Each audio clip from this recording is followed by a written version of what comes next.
Greetings, Grace Covenant, on this last Friday in September of 2023. Thank you for joining me this morning. As you know, I am beginning to be in transition. It's one of the last devotions I will be sharing with you as we get closer to my departure and move to Pennsylvania. As you can see, the boxes are already here, and I'm starting to live in chaos and try to pack and sort. Spent a lot of time going through file cabinets, throwing things away, packing boxes of books. And one of the great things about moving occasionally is that you purge things that you don't need. Got a couple of boxes that I haven't opened for the last two moves. And even though I downsized significantly when getting here, I've discovered that what's in those boxes are things I actually don't need any longer. I've carried them with me for two moves and they haven't needed to be opened, and they just don't need to make the journey anymore. The other thing I've learned, especially as I've been beginning to pack up my office and all of my books, is that I have notes from college and grad school. I have books on music education for adults and children, choral techniques and organ techniques that were being taught when I was in school many years ago. And been carrying that stuff with me for a long time, even though I have more recent books and articles and information, especially now in the age of technology, access to new ways of teaching, changes in education, in music education that have happened through the years. And yet for some reason, I'm still holding on to these books and these methods and ways of doing things that are really no longer relevant. They were cutting edge, state of the art when I was in college. And I learned a lot and embraced that, and it set me on the beginning of my career. But those things no longer serve me, and for some reason I'm hanging on to them. And they're really just baggage.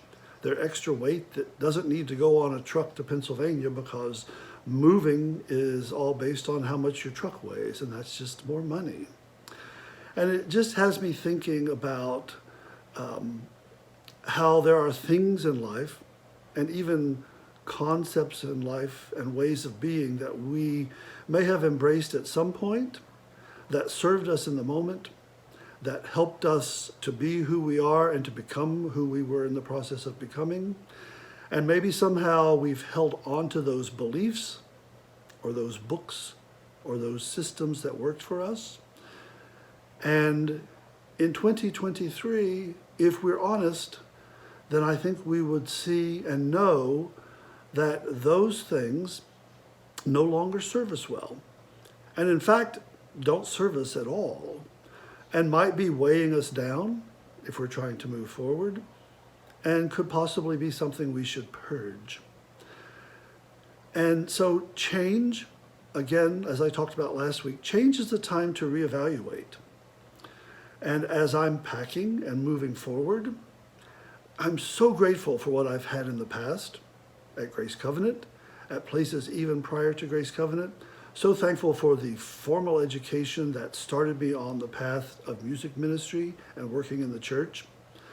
But so much has changed in those 30 plus years that a lot of what I learned initially is no longer true, is no longer valid. I'm not the same person I was when I was learning that. Like, quite physically, I'm not the same person I was when I got here 8 years ago.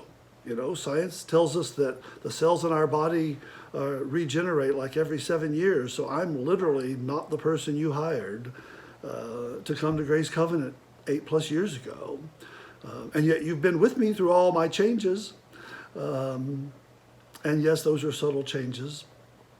But subtle or bold, change is change, and moving forward means evaluating the past, moving into the future with the best knowledge we can be equipped with, and opening ourselves up to letting go of those things that weigh us down. So I ask you, Grace Covenant, as you move into this time of change and growth for Grace Covenant, and as I move forward, what are those things you're holding on to that you need to let go of? What are those things that served you 5 years ago, 10 years ago, decades ago, that for some reason still provide comfort, but also maybe weigh you down?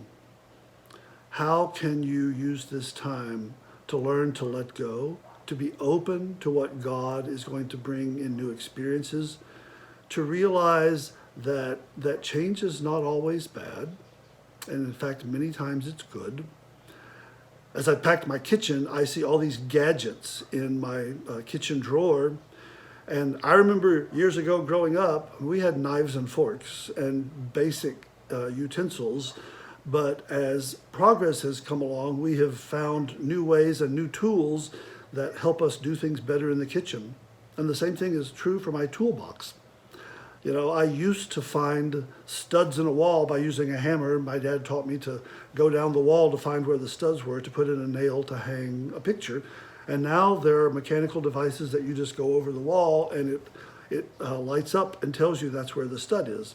So progress has helped us do a lot of things and do a lot of things better. And so I see all these things as I move, and I'm letting go of the things that no longer work, that no longer serve me, grateful for what they were able to do in the time, and grateful that I have been set up in a life of learning and forward progressive thinking, of daily practice that reminds me that we are constantly growing, constantly learning, and constantly needing to evaluate and change.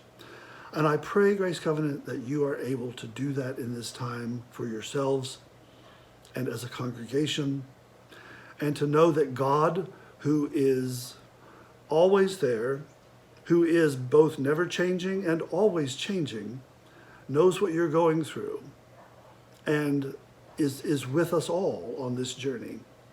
I continue to pray for you, to give thanks for our time together, for what we've learned, for how we've grown, for how we have sung. And so I say, Grace Covenant, I love you. I continue to love you. I give thanks. And I pray that you continue to be open to God's Spirit and the change that is afoot among us as we see what the future holds. Thanks be to God.